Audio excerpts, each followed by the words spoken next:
Hello, magandang araw sa inyong lahat. At saka sa mga nangungulekta ng coins.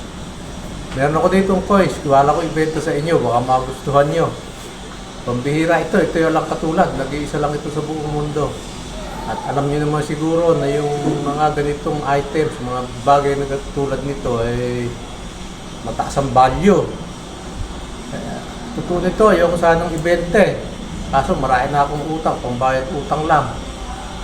Binabayad ko sana dun sa pinagkakautangan ko eh. Gusto maliit lang ng presyo, hindi man lang cash.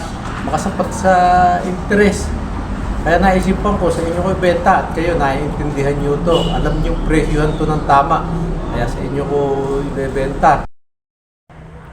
Ito, pakita ko sa inyo. Ayan, pagmasdan yung mabuti. Baka magustuhan nyo.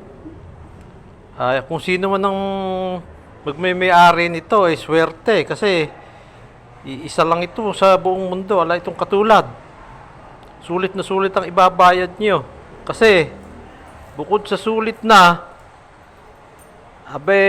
ang laki-laki pa nito. Ayan, tingnan nyo. Sulit na sulit ang ibabayad nyo. Joke-joke lang mga kapatid. Joke lang. Isa pa nga pala, sorry kung hindi maganda ang pagkakagawa. At saka hindi ganong kamukha. Kasi ngayon lang ako naggawa nito eh. Sinubukan ko lang eh. Alam kong kaya ko. Kaya lang, kailangan pa ng practice. So, sige mga sa susunod na lang. Bye! Ayan, ang laki Sulit na sulit si babayad. Oo nga.